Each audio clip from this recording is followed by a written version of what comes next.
uma ona ia polo iatu e ala ile anganga pa ia ile au apostolo e na filifilia e ia. Tolu, ua mavaelo na tinga, ona ia failo hatu wa ilea o ia e ia lava ia te ilato. Ua to e soifua mai. Ua whamaoni ia i failonga e tele. E whanga fulu po ua iloa ai o ia e ilato. Mana fetala yatu i mea ale malo le atua. Whaasa fatasi o ia ma ilato. Ona fetala yatu lea o ia ia te ilato. Ia le tu ua Yerusalema. A ia fatali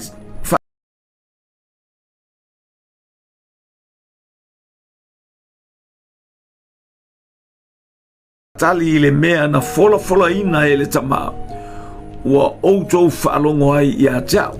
5. Awana papatiso lava Ioane i le vai.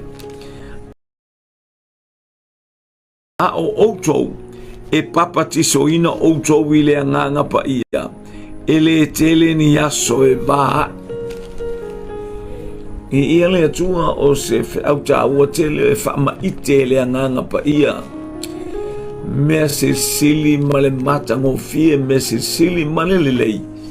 Io to tato soifua male ola au auna ile atua e whaama ite ele nganga pa ia. Ia lele i sen mana io nei fo i whaam tala. Ia vea fo ile taulanga AFIAFI tato. Hallelujah. Abatu waila uvi inga ina o tato whaalongolongo ile afionga ale atua.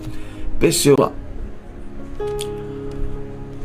O le lua ile o tusia ale evangelia o Luka e ave ia Teofilo le mai tau atu ma fai tau atu ia Teofilo ele o stangata iuta ia Teofilo au tangata o loo tapue o loo mo mia ele anganga pa ia whama ite mea le anganga pa ia ina ia fai ia se ngālu wenga lelei. Praise God. Hallelujah, mafaso atu ile tangata ua pulu nau mailo na loto. O le lua le o tusi. A faila e lua tusi oka se fa evangelia ina au lelei. I ia le atua. Le ngata ile a hallelujah o Teofilo o stangata e iaina iona tofinga mawalunga ile malo Roma. Hallelujah, i taimi o Roma au pulea ia lefi sotai.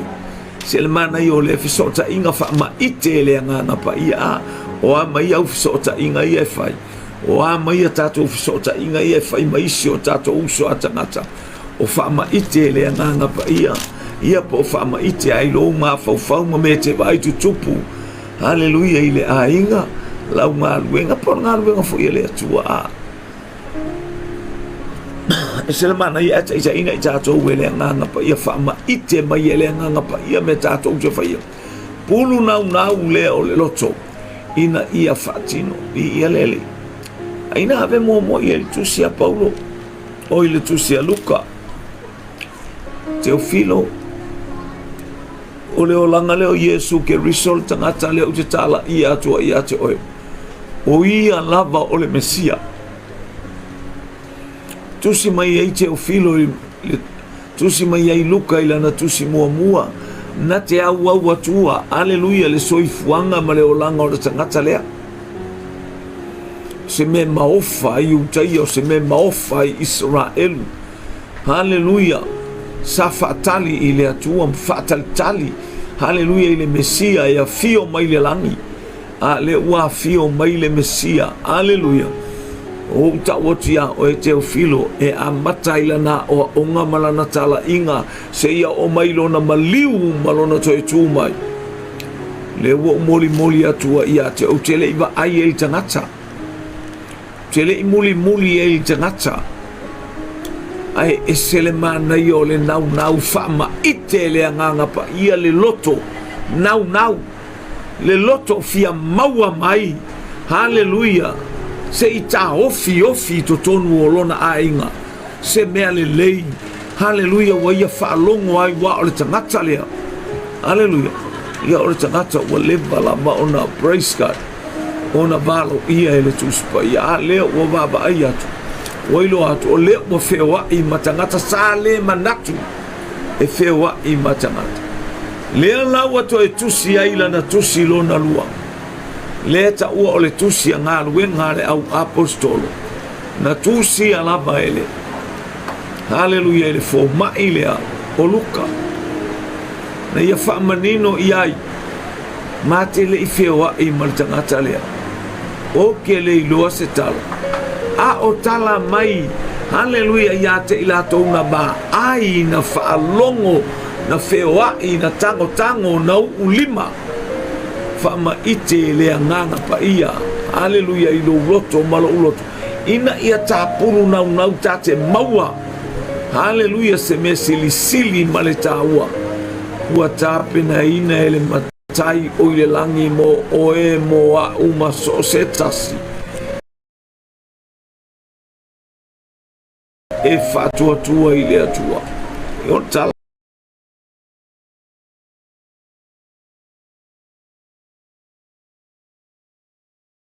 lea ne ua ave ua tala noa atu praise God pei ona au maile whai upuelua e o ile aso na ave ina e ai oia ina ua uma ona ia polo ai atu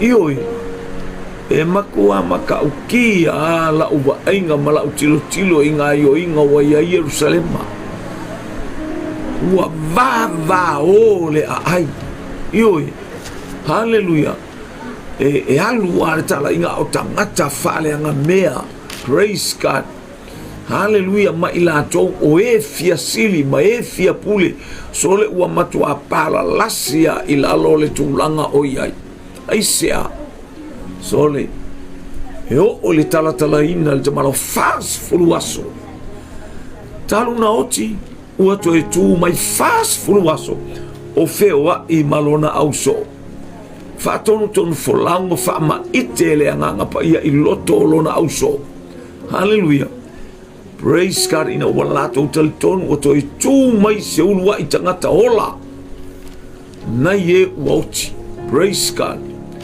now Yesu fo ina fo ia failonga fapea ni ia leli te o filo la wo I se le mana ia e moli I se loto sa wo hallelujah pe on ta mafuta I taulanga AFIAFI moli fo I mo oe hallelujah pe ia o tala fafangongo ia so umavae ta umailo o le malanga o sese teva ai tumulu mo fale o ai ngai ai le tio ile fia whaalongolongo po kati le fatupi oka tele ola le kumo kankaisa le molinga mai ele tangata le whamatalao le tala a ola se ase kaimila ko e le ki o wa uma ae mai e whaawau pe oso le so le fia tangata a praise God ile pulu na o te ofilo e tu e fia whaalongolongo pea wawa ia whaalongo ile soifua mai o Yesu pe na ia ile ngafa o Yesu vi ia le atua o tala aleluia ile misiona Yesu a le mua o mai le fio Yesu ile langi awa uma na whaatonu lona au so na te awina I fo le anganga pa ia praise God Samoa e selemana I o le ta whaalongolongo I le whaama ite mai e le anganga e ofo ia te auia tala noa mai o le anganga pa ia I le matautia o le tua Yesu haleluya luka elua sumale whaalon whai upe wha sumale iwa no fo ine e whaatali se I wha ofuina o tau I le mana mai le langi wha ofu ele mana mai le langi sole whaatali I aua tau te o ese tala ia le moli ke ilo la o ke o filo so lele ai ma se si whape ngaru ese so lele ai ma se si o le au so ai mataulia o e te o filo o tangata nei o tangata mai o I kalilaia ai matautia le whaalongo o tangata. Ua matua tinga ina i le savali atu o savali ani la ina i le timu ia aia e muli muli a ma whaalongolongo. E o ia te ila tōna o mai whaalongolongo ia Yesu i le tele o taimu. So le latou tele tu ua pe mai o le pitole o karila ia i savai. So le el watu Yesu o le van fatatali mai tangata wa foi la uilo la o curioso le va. So le curioso la ko ia la ko ka vale fa pa o nga ngiu ai io e pe sasar ka mela tangata ia pe so le ke o filo e matautia la u fa longo au fa matala tala mai. Hallelujah. Praise God. El tamale o Yohane Marekoa. Tauli o tamai titile e se fo ile songa. Dia fa matala mai ai apo atu awe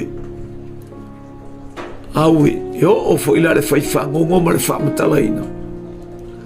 Ia nga waku ava iaku ioe o mawalunga le mawala karfiki awe fa pena le nau e manga awe a ia fa makala mai pele kala lea ile mali malaka mamle kwa ba me iska fa longo fa pena le langona. Hallelujah. Fa ma itele nganga pa ia me le ile loto o le tangata o Teofilo ai ua susua i fo ile fa matalatalanga male ai FIU le nganga pa ia fa loto tele ma fa le ngalo ina le se me ngalo le fa matalanga fa penga oe fa penga ka ko tato le yo nia onga aya ele ngone mano le tua fa mai hallelujah fa taita ma talo le a Yesu ta upes fumartasi ia o le tusia mata yo ia mai si fa evangelia na talo no mai ai fa taita ma wa e na tia ia me ye popoto a wa e fa lia i tama vale ia i kanga ka popoko e kala ia malo le tua ia we ele tengata poto fa lo koi fa lo foi le tala Yesu fa tai wa e na tia ye popoto la sa ili ele poko la kuile o ala kuile so le ai fa tai wa e fa lia i tama vale ka mangale lo se me tama fesusui tama tato te lo tato te matua ale ka ko ke ola ile pe ole susu foi mai ile apostolo hallelujah mta o petolo tu sel mo con nicho sa o ya te o tou e pe o tama fesui tele avatua ya te o tou se me ano la ko ke la iki ke ko la o pe ke o ko pois fala lave o ki seis aya praise God o ka fala o mai ile taulanga AFIAFI sole o ngale fakani el malo le atu o ngale fakani el walu share le upole atu share atu faul tangale atu share atu Yesu Kristo hallelujah le ali o le ali i mare faula iso se tasilo waingal nei AFIAFI praise God talar tangata sole wa fai tau wel tangata o Teofilo waele o se tusi o le fai ako ango fumo aya o le peia o le tala fa le fa la lu le tio aya ai nofo le ma fa longo hallelujah le fai tau wa uma koe sue ai koe fai kausale makaukia sole aya fa ma itele nganga pa ile ngata ya luka le fo mai ia o Teofilo fo ilo Natalia malona fa longo hallelujah le malo si anga le ai Roma ele mafaya Roma le mea ele mafaya se Kaisara le mafaya le tino aya wana oia le tama o le favau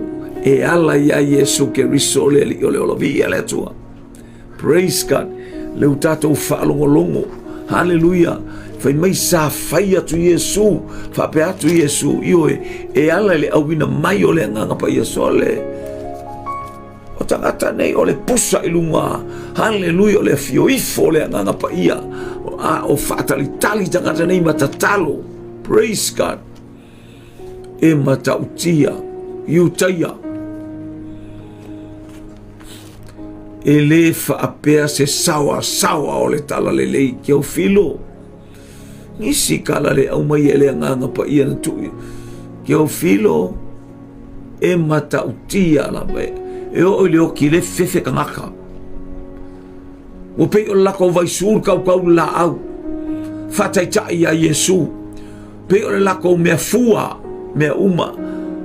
Ki au filo e sauva ia ingai Roma. E sauva ia ingai kou. Ile mea o ia. Ioi. Praise God. Istala ia o te ilo le whaamtala. Hallelujah. Tupu le whaamaite a le anganga pa ia. O le sauva ile kau wakanga kayu kai sole. Kua le popolea. So le so aku le kau. Ia ngai pawana mea wai le kinga aia. Le aia ma se whapea mai whamole ku aku ilalo. Whamole ku aku ilalo, whamole ka fia ola. Le ai se upu fia ola e kau mai aia. Langa lau haru sao le mea i le ola tanga. Praise God. Hallelujah. Wa mawailu na tinga. Hallelujah. Ona ia whailo atu ai lea o ia e ia te ilato. Wa toi soifua mai. Wa whamauni ai whailonga e tele. E whanga furupo wailo ai o ia e ilato. Mana whetala iato i mea ole malo le atua. Le utala no Yesu ia fast fulu aso. Fast fulu au, fast fulu po. Oile lalolong toi tu mai. Fast fulu aso, fast fulu po. Nai loa ai e ona so o ma nai loa ai le maftanga. Mafana. Zole. Ai sili alu mafkanga mareanganga paia. Ina ua tata lia Yesu e whaimali i mawhaola i o taola. I lau soifua mana uola. Wa ia whailoa i ate o e mea sale mawhai o na pupula i ai o mata tulau. O mea ele i wa aia e mata. O mea ele i langona ina e talinga. Ele i langona ele loto. Ele i whaalongo i e talinga. Ai whai ele atua i e alo lofa ele atua. Mea ele i wa ai mata. Mea ele i whaalongo i e talinga. Ele i langona ele loto. Ai whai ele atua yake oi.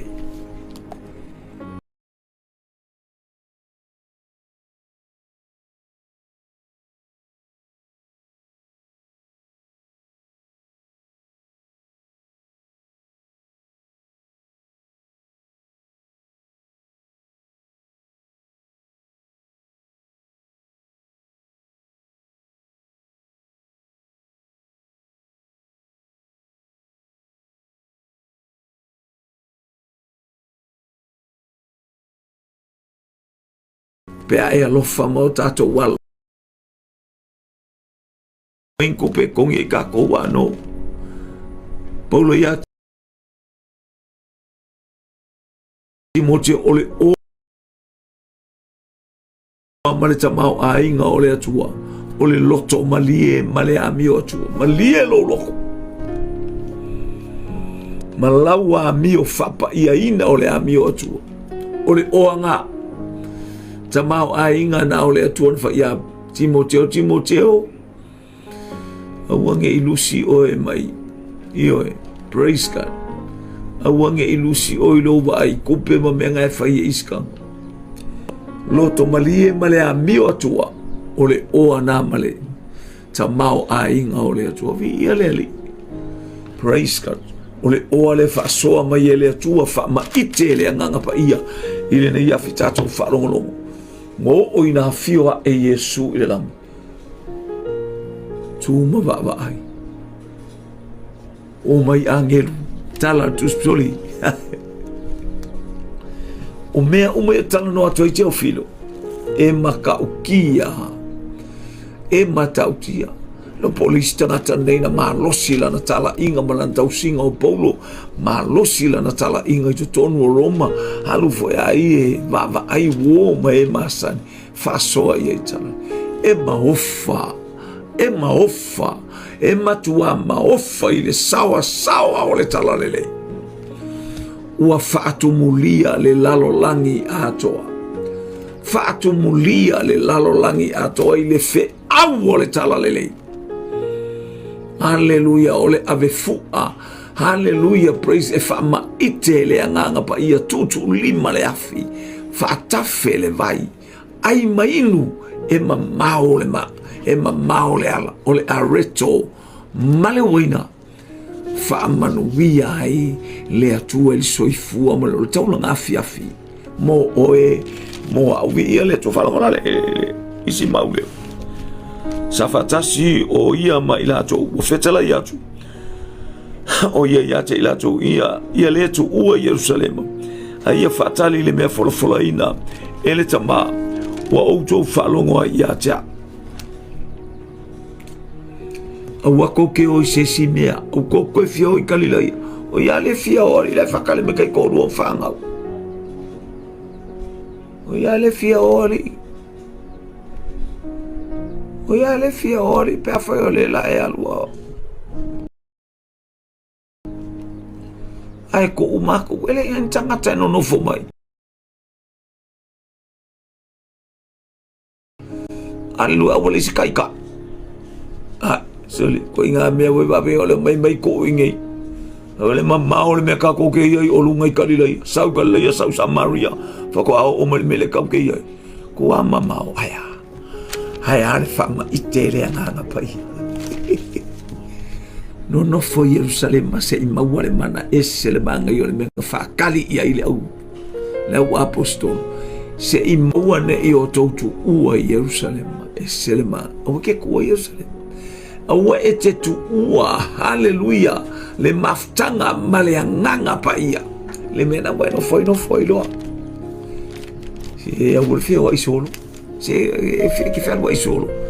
Praise God, ala ku I, ole me foi fa ia ke lo foi o. Ke ala ku o ngai amakanga o kale mumu ai o wa pusa wa ka feula io lo songa ku male kare sa la ku le kare si. Saulisi a oa ona I a te au whamai FIU. A mai matau te ngāra ngua wha sa awa ko e kare si. Sa umai al whaiwhi. Ora New Zealand kai ka. Mai a sa ua mao ese. Ua mato ua wale tu e ta ua ma ua ngangalo. Makwai orua.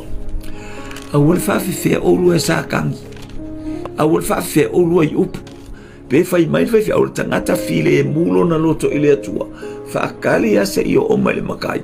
Whaakali a se I o mai whaiwhi au. Kala mai whaiwhi au. Ia face to face mai whaiwhi au. Ai ua ke lua mai. O la kala ia aurua. A whai ke lua e se whape ngai whaiwhi au la. O le mea whai ke lua I ka ia ke au. Ke lua kufo I lua ho. O le ke ia le kangaka. O le oso mai whinga e sa o AFIU. Tui oi. O mai e oi whaatalitali whaiwhi au. O la e malanga mai whaiwhi au. E patau ye ya tala fetoso a ifa I tono e kalesia. Ne la o peye. Fa fefe ai. Ma le fefe mo ia. Elo is wala na le so le fefe eleo.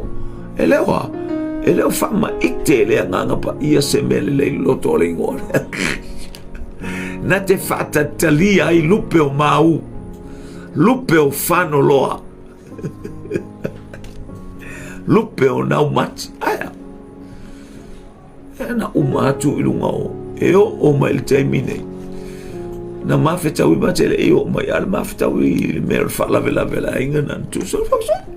Wari. E lai sa warko whawhia kwafiu fo ia ni whakari bai o mai skeilo so.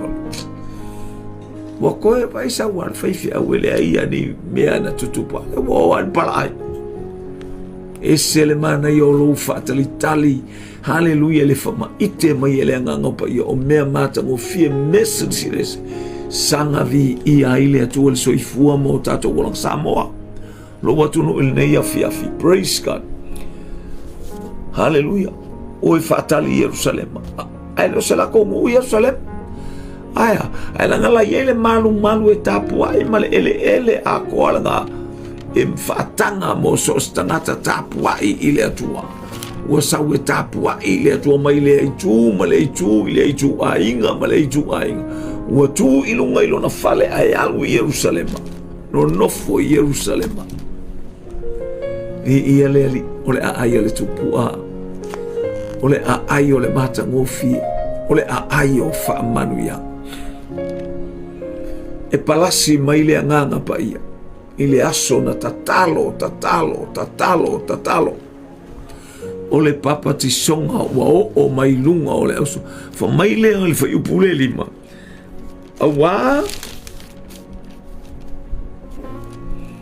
Awa na papa tiso lava Yohane i le vai. A o tau e papa tiso ina o tau i le anganga pa ia. Ele tele ni aso e va. Tau tu esu pakari. Ele aise umi. Tau te fata ai o tau te talo mana o Yesu e tu ia ise. Se assignment. O ka le alu o le tatalo mu o le afi o le tatalo. Tatalo ia o mai lo malo. Le atu. Ia o mai lo malo ma ia fai alo fina ngalo i le lalo langi e pe ona fai. Se fulu aso talo na fio Yesu i le itu tamatau o le atu hes tama ia la wina lo le nganga pa ia. Haleluya. Ia mona yo so o malau whanau o lo whatalitali o ila tau na ngale lei tau tua oe whamatama whai le me te loto i ai Jesus. Atali isan do whatever you want. Mai lon ta pa sumal fa lon fai upelo sumal on tu sia yone. O te a wina tu ya te o to le nga pa ia. Na fo ina mai lo wingoa. E lo utama o ile. Te wina tu ya te o to. Fa manatu e o fa ton. So soani. Ka.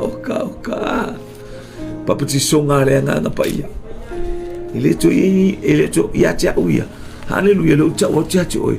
E ke mo umar te no baptiso ngale vai. Ele ko pa o lea na fama Yohane. A o lo muli mai le. Baptiso ia te o jo wile nganga pa ia mlafi. Ole to ia to se baptiso. Paulo me ole fatalia so sta ngata faulo ina wantalia Yesu. Etalia le baptiso ngale nganga pa ia.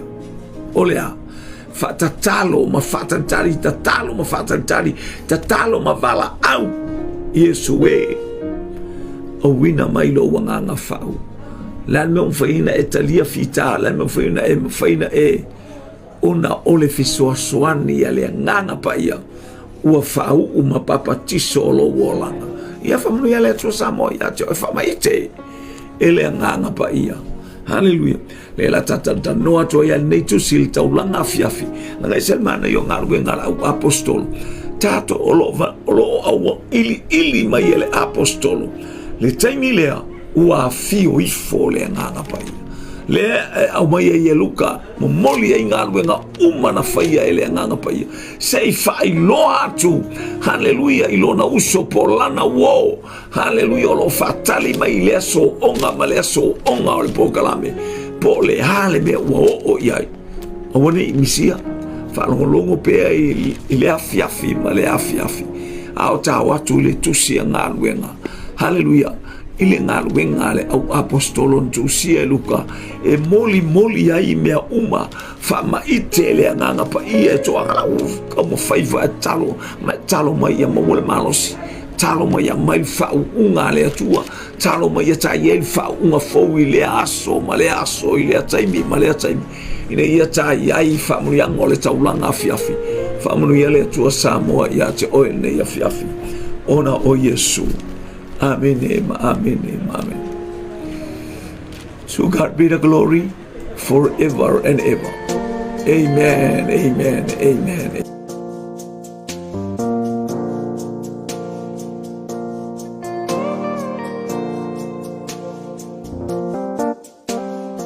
Sayo uluma semawa o te lei mua iwa aya.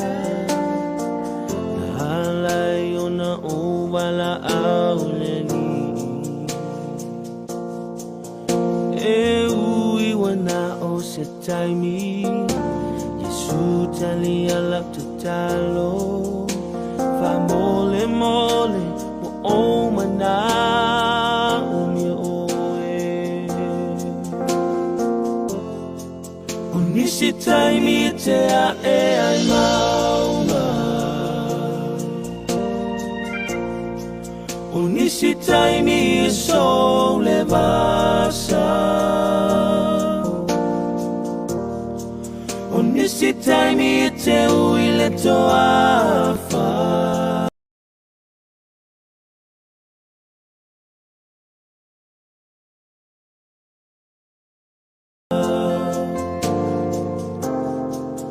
Ia ola lo ua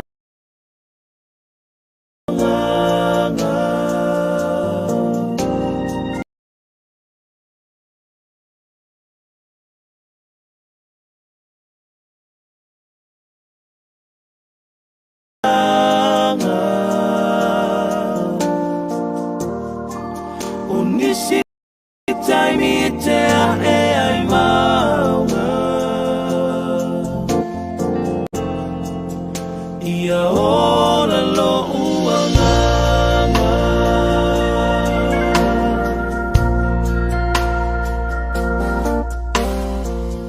Tamo mau ma oe Sa oma na tu e whai mo fie Ua o se se I o wala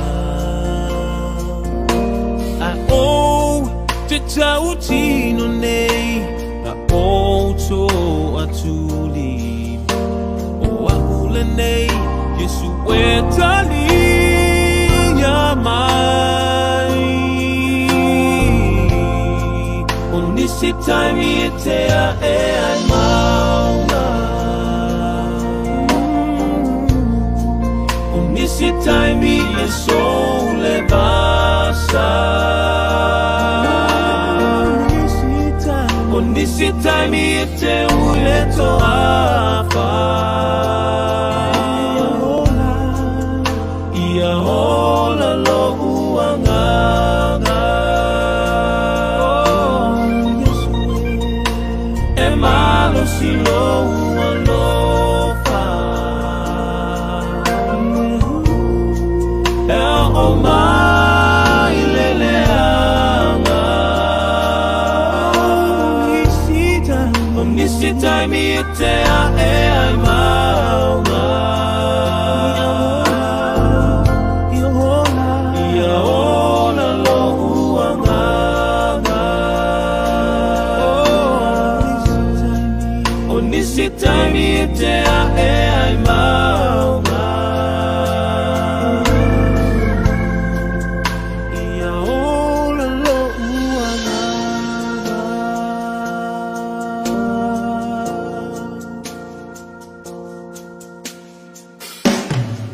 Unisitaimi ite